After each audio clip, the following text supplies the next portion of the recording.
Sorry about that. Looks like my phone ran out of storage for a second, so I quit that up real quick. So anyway, back to what I was talking about. So we have our C major pentatonic scale.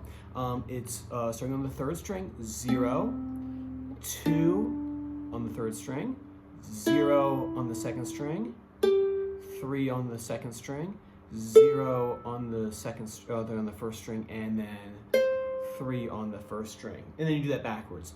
3, 0, 3, 0, 2, 0. Now that's not too complicated in and of itself, but what I want you to do with it is number 2 right here, which are hammer-ons. Where we talk about some guitar effects that we have also have uke effects as well. So you can do this as a hammer-on, and that's what that symbol, that like little frowny face thing is. That's your symbol for a hammer-on, same as guitar. So what you can do is hit open and slam that finger down right on that 2. Remember, you want to get on the tip of the finger, right? And you want to have it so that you're kind of like using enough force that you're putting the finger almost like you want to put it to the back of the neck. You're obviously not really going to do that, but you want to hit it, and it doesn't have to be fast. I can just hit it once and then slam that finger down. And what I'm listening for, and what you should be listening for, is a clicking sound. Hear that click? There you go. That's a good one, right? And that's because I'm getting right on the tip of that finger right there.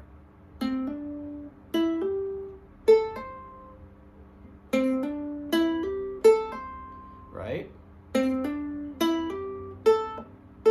we go.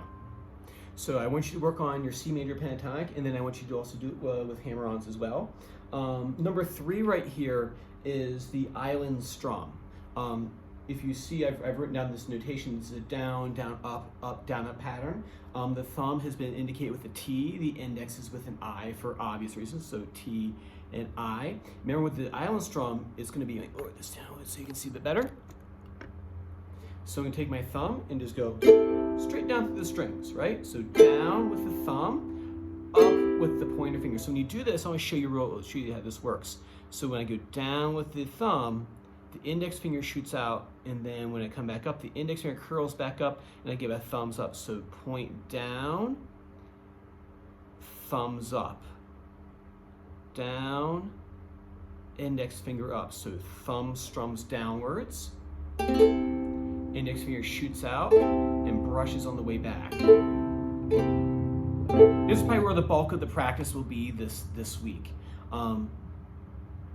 Thumb strums through, and as the thumb strums through, you shoot your pointer finger down. Then you curl your index finger back, and it brushes through the strings. So down, up, down, up. Try that first. So down with the thumb. Stay in frame here.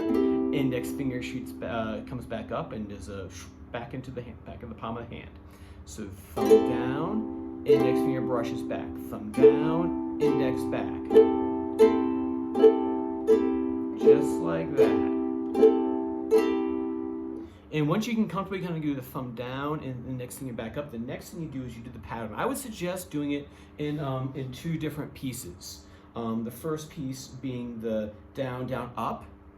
And then the second part, you can see that second group right here, up, down, up. Those are those arrows, obviously, for me to guitar. So the first thing is you down, down, up. See how that time I didn't shoot the index finger back out again, I'm not alternating, because I'm doing 2 downs in a row. So down, down with the thumb, index finger back. That's why I want you to practice doing the index finger and thumb motion a lot before trying this out. Down, down, and now since we went up, I'm using the index finger. So I'm going down with the thumb again, and then back up with the index finger. And then you do the same, then you do the next pattern, which is up, down, up. So you start with that index finger out, because you're gonna brush back with it. You're gonna go down with the thumb, and you're gonna brush back with that pointer finger. So like I said, this is probably where a lot of the practice will be this week, is just getting your hand wrapped around that right hand pattern. So up, down, up, right? And then we're gonna go down, I'm gonna put the 2 together. Down, down, up, down, up, down, down, up, down, up. Like I said, practice it in 2 pieces first, and then try sticking it together. So down, down, up, and then up, down, up, down, down, up, down, up. And then, real quick, I'm doing this a little earlier in the day, so but if I need to, actually, what I'll do is I'll send over a part 3, so I can really explain what I want you to do with as part number 4. So a little bit later today, I'll do the next bit, and I'll send it over to you this evening. That way, you have it all for your lesson this week.